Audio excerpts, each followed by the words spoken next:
ओशो के शिष्य उनसे सवाल करते हैं, प्यारे सद्गुरु, क्या आप हिंसा के बारे में, जिसे विद्रोही की एक अभिव्यक्ति कहा जाता है, कुछ बताने की कृपा करेंगे?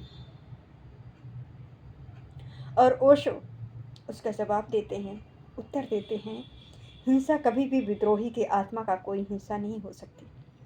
और इसका साधारण सा कारण है कि हिंसा ही मनुष्यता का पूरा अतीत है, और मेरा विद्रोही अतीत से कोई भी संबंध रखना ही नहीं चाहता। हजारों वर्षों से हिंसा जीवन का एक मार्ग रही है। प्रत्यक्ष या प्रत्यक्ष रूप से हम लोग हिंसा की छाया तले ही जीते आए। हमारी फौजें, हमारी पुलिस, हमारी जेलें, हमारे न्यायाधीश, हमारे योद्धा और हमारे तथाकथित सभी महान धर्म भी हिंसा में ही रहते आए। और हिंसा जो कि सारभूत तत्वों के प्रति सिकुड़ जाती है, वो जीवन के प्रति अप्रासंगिक होती है। मेरे लिए धार्मिक मनुष्य, धार्मिक चेतना और कुछ भी नहीं है, बल्कि स्वयं जीवन के प्रति एक गहरी श्रद्धा है। क्योंकि जीवन के पार कहीं कोई परमात्मा नहीं है, चेतना के पार वहाँ कोई और स्वर्ग नहीं है। हिंसा जीवन और चेतना दोनों के ही प्रति प्रबल प्रयोग है। वो विनाशकारी है। एक विद्रोही एक सर्जक है। उसका पूरा दर्शन सृजनात्मकता का है। हम लोग एक बहुत लंबी अवधि से विनाश की स्थिति में ही जीते रहे हैं। और आखिरी उपलब्धि क्या है? यही कारण है कि मैंने विद्रोही और प्रतिक्रियावादी के मध्य जो अंतर है उसे साफ और स्पष्ट कर दिया है। मैंने विद्रोही और क्रांतिकारी के बीच अंतर को भी स्पष्ट कर दिया है। प्रतिक्रियावादी सबसे नीचे वाली श्रेणी में है। वो अपने को कभी भी अतीत से जोड़ नहीं सकता। अतीत ही उसकी अमूल धरोहर है और उसी के विरुद्ध प्रतिक्रिया करता है। लेकिन तुम उसके पक्ष में रहो या विपक्ष में, वो तुम्हारे प्रसंग और संदर्भ में बना ही रहता है। क्रांतिकारी प्रतिक्रियावादी से थोड़ा ऊपर होता है। वो केवल प्रतिक्रिया ही नहीं करता, उसके भविष्य के लिए स्वप्न भी होते हैं। उसका अपना एक काल्पनिक आदर्शमय संसार होता है। लेकिन जहाँ तक हिंसा का संबंध है, क्रांतिकारी सदियों से यही सोचते आए हैं कि अंतिम सही लक्ष्य गलत साधनों के द्वारा ही प्राप्त किया जा सकता है। मैं तर्क द्वारा इस कथन को सिद्ध करता हूँ। सही लक्ष्य केवल सही साधनों द्वारा ही प्राप्त किया जा सकता है। हिंसा द्वारा तुम शांतिपूर्ण, मौन और प्रेम पूर्ण मनुष्यता को प्राप्त नहीं कर सकते। जब जड़ों में हिंसा होगी तो वो तुम्हारे पूरे सृष्टि ढांचे को विषक्त बना देगी। मेरे विद्रोही का अहिंसक बनना उसकी परिपूर्ण आवश्यकता है। जब तक वो कि अहिंसक नहीं होगा, वो शांतिपूर्ण, संघर्षहीन और वर्गहीन मनुष्यता का वाक्य नहीं बन सकता। यदि तुम हिंसा के बीज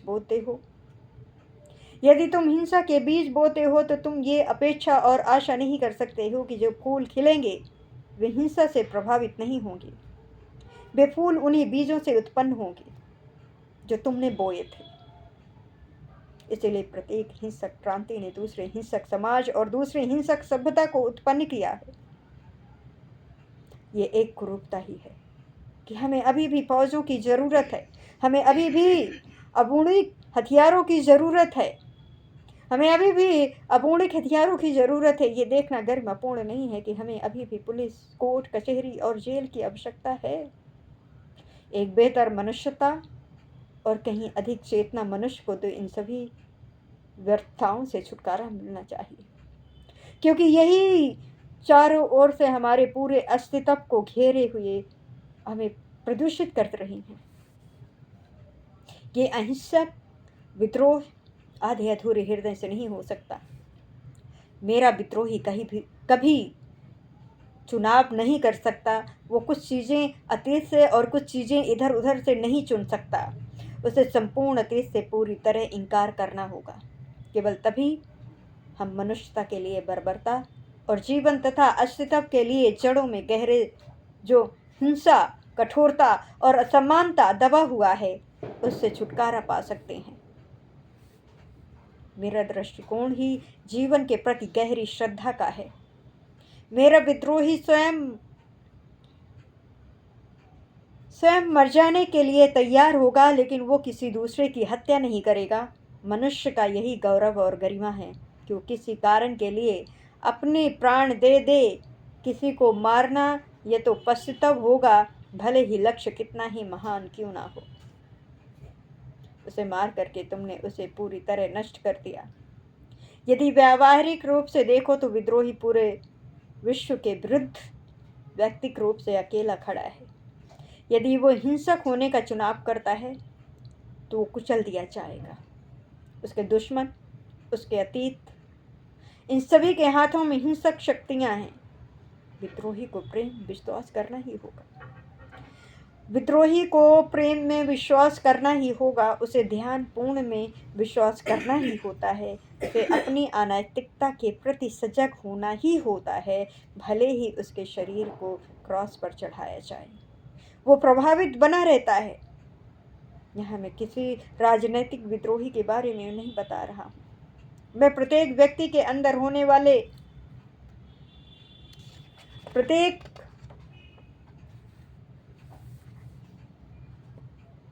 विद्रोही की बात कर रहा हूँ, जो कोई राजनीतिक चीज न हो करके एक आध्यात्मिक घटना है। कोई भी आध्यात्मिकता हिंसा को लक्ष्य प्राप्त करने के लिए साधन के रूप में स्वीकार नहीं कर सकती।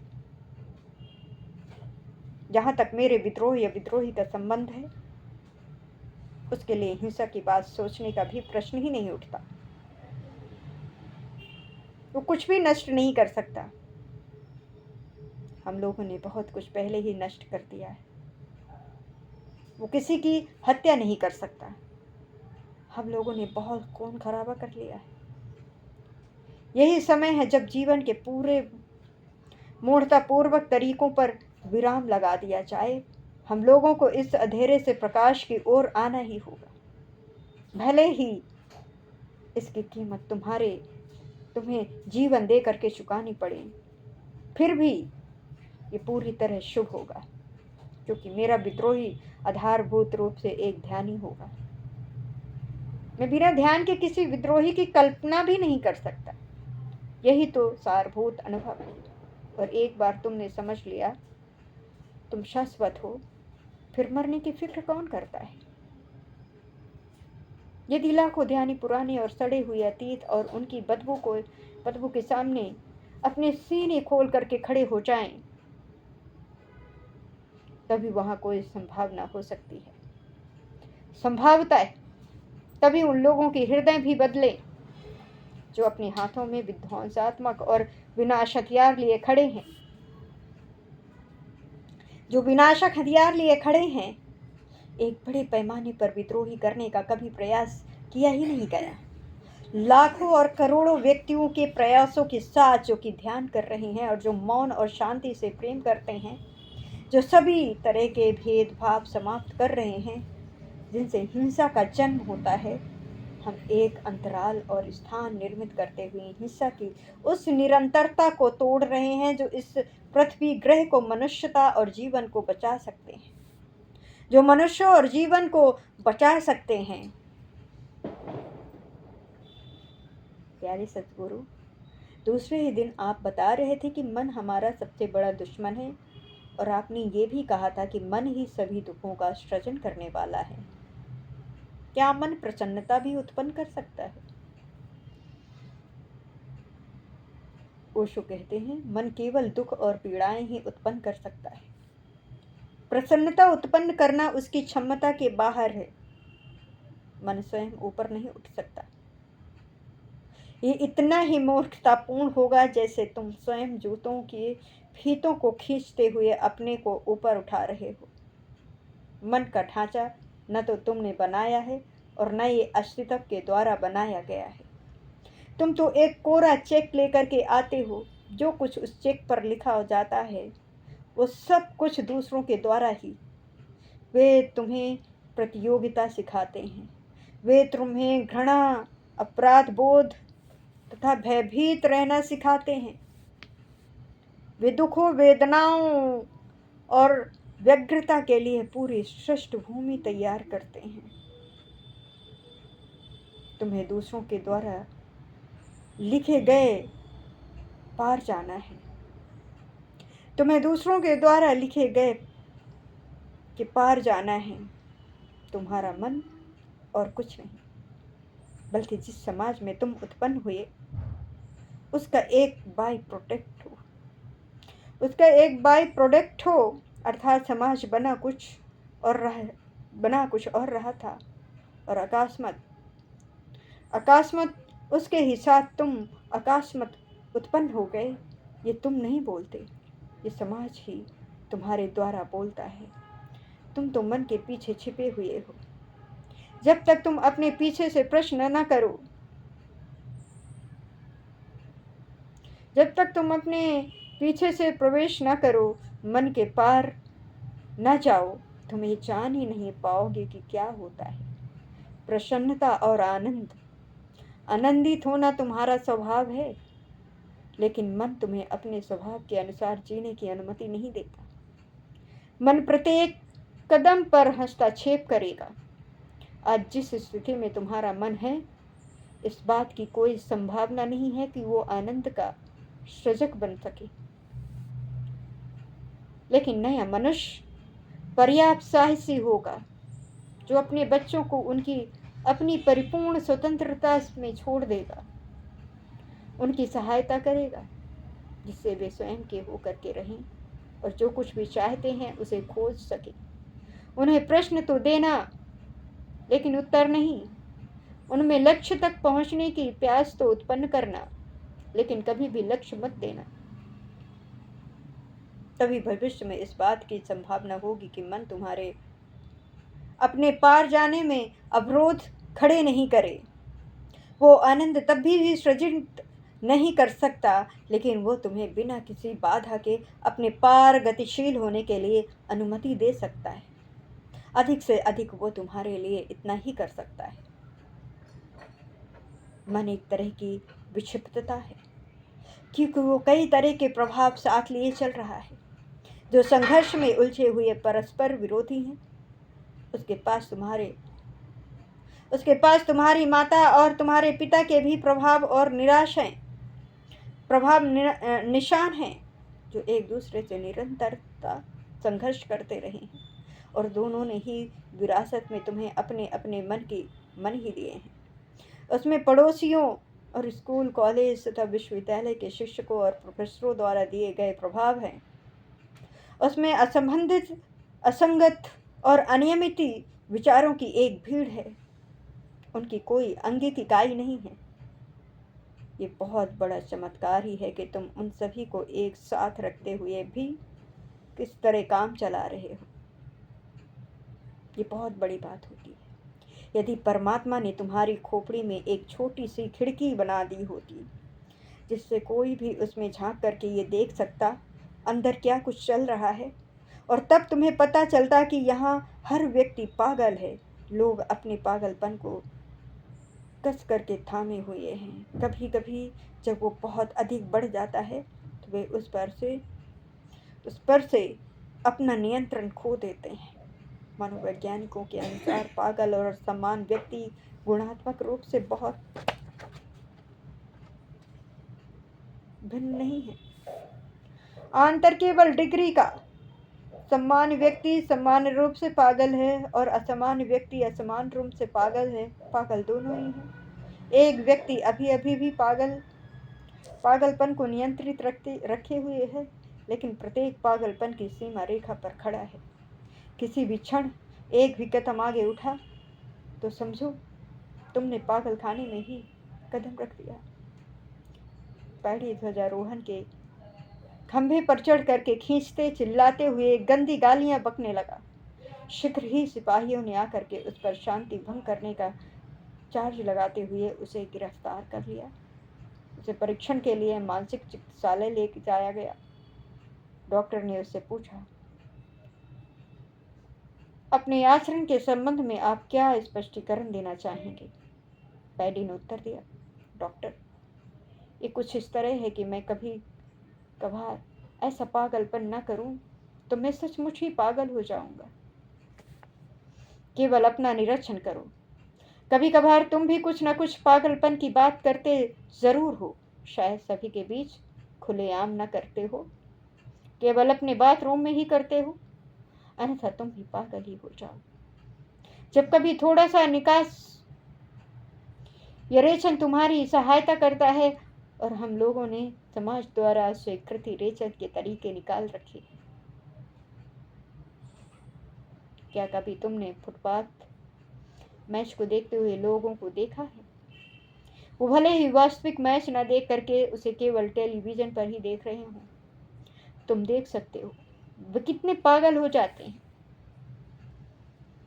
मैं एक व्यक्ति के बारे में जानता हूँ जो मैच देखते हुए पूरे समय टेलीविजन के सामने ही कूदता रहता है, और अंत में उसने टीवी सेट उठा करके दीवार पर पटक करके तोड़ दिया। मैंने उससे पूछा क्या हुआ? उसने कहा मेरी टीम मैच हार गई।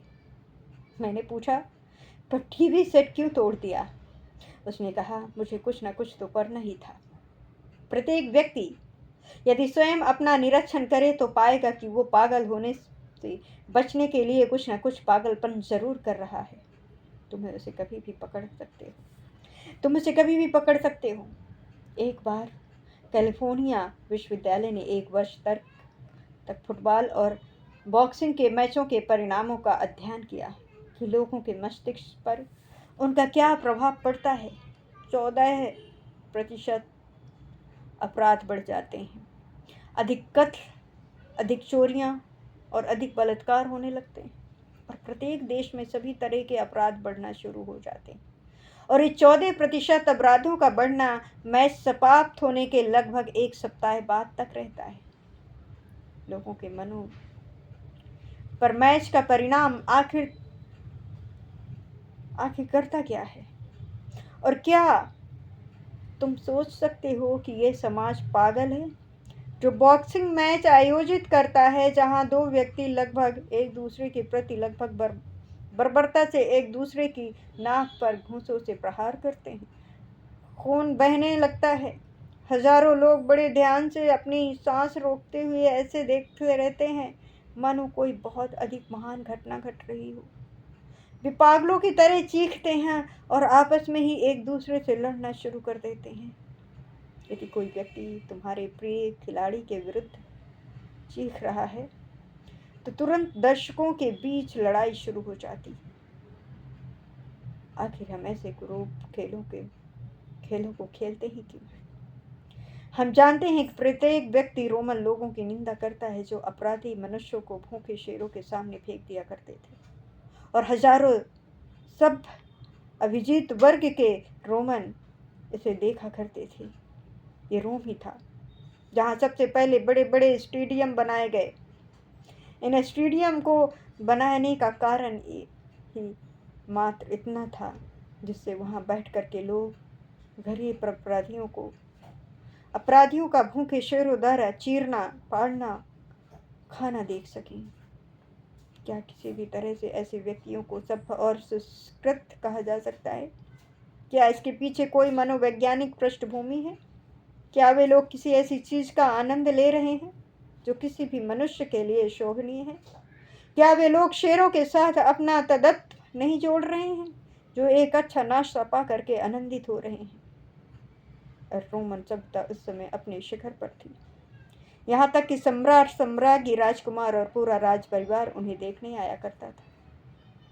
उन लोगों के लिए वो एक खेल था, लेकिन हम लोग भी उनसे पृथक नहीं हैं।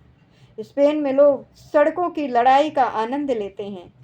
वे अखाड़े में पहले सांड उतारते हैं और तब मनुष्य के उन सांडों के लड़ने के लिए उतार दिया जाता है।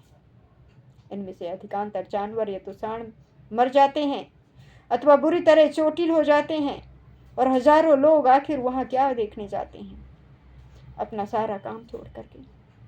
उन्हें सांडों के साथ लड़ाई देखने से महत्वपूर्ण कुछ और लगता ही नहीं। जो लोग खर्च कर सकते हैं वे पूरे विश्व भर से स्पेन में सड़कों का युद्ध देखने ही आते हैं, और बॉक्सिंग जैसा खेल तो पूरी तरह बर्बर है। अपने पागलपन को बाहर निकालने का कई रिश्तों में यही हमारे तरीके